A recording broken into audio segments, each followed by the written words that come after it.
Ny mety toetry ny andro eny Andranomasina ny alakamisy 20 desambra amin'ny 9 ora maraina hatramin'ny zoma 7 desambra 2024 amin'ny 9 ora maraina. Tsy misy aloha ny filazana fampitandremana ho an'ny mpampiasa ranomasina. Ho amorontsiraka Atsinanana, Cap d'Ombre hatrany Capes tandraona rahana orana tandrifin-drahona indraindray. Ho avy atsimo somary atsimo Atsinanana andrifotra ka ho 20 hatramin'ny 70 km isan'ora. Anonja be ny ranomasina ary ny haavon'ny onja dia madida indray faingo 7 metatra. Capes hatrany Mahanoro, anorana tandrifin-drahona mety arahakotroka indraindray. Ho avy atsimo amin'ny ankapobeny andrifotra ka ho 9 hatramin'ny 20 km isan'ora. Anonja be ny ranomasina ary ny haavon'ny onja dia 2.3 hatramin'ny 2.4 metatra. Mahanoro hatrany Tolaniaro, anorana tandrifin-drahona Mahalana. Ho avy Atsinanana na atsimo Atsinanana andrifotra ka ho 7 hatramin'ny 7 km isan'ora ny avaratry Vangaindrano. Iodina miandalana ho avy atsimo kosa amin'ny fiafarahany fe-potoana ka ho 7 hatramin'ny 7 km isan'ora. Ho avy avaratra Atsinanana andrifotra ny Ankava ka ho 7 hatramin'ny 17 km isan'ora. Hatratra 9 km isan'ora indraindray manakaiky ny Tolaniaro. Anonja be ny ranomasina, ny haavon'ny onja 2.4 hatramin'ny 2 metatra. Tolaniaro hatrany Cap Sainte-Marie, Andrahoana vitsy. Ho avy Atsinanana somary avaratra Atsinanana andrifotra ka ho 20 hatramin'ny 17 km isan'ora. Hatratra 9 km isan'ora indraindray. Anonja be ny ranomasina ary ny haavon'ny onja dia 2.7 hatramin'ny 2.2 metatra.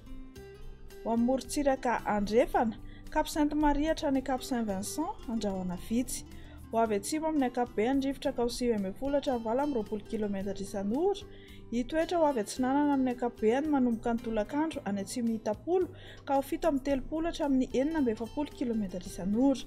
Hatratra 5 km isan'ora indraindray manakaiky ny Cap Sainte-Marie. Adimy mpanonjana anonja be ny ranomasina ary ny haavon'ny onja dia 2.3 hatramin'ny 2.4 metatra. Hatratra 2.4 metatra any amin'ny tendrony atsimo.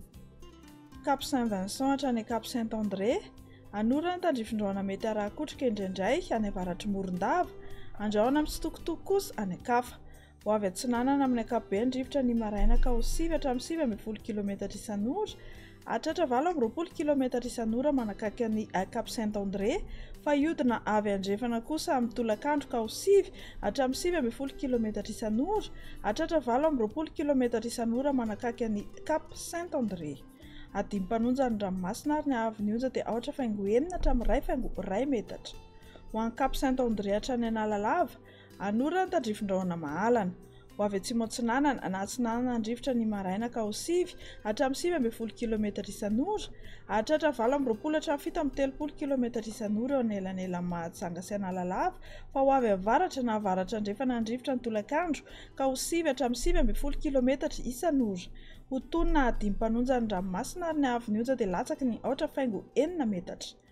Analalava hatrany Cap d'Ombre, anorana tandrifin-drahona arahakotroka indrindra manodidina Nosy Be. Ho avy atsimo Atsinanana andrifotra amin'ny tendrony avaratra ka ho 20 hatramin'ny 17 km isan'ora. Ho avy Andrefana na iovaova andrifotra ny Ankava ka ho 7 hatramin'ny 7 km isan'ora. Ho tonina adimy mpanonja ny ranomasina ary ny haavon'ny onja dia 4.3 hatramin'ny 4.4 metatra.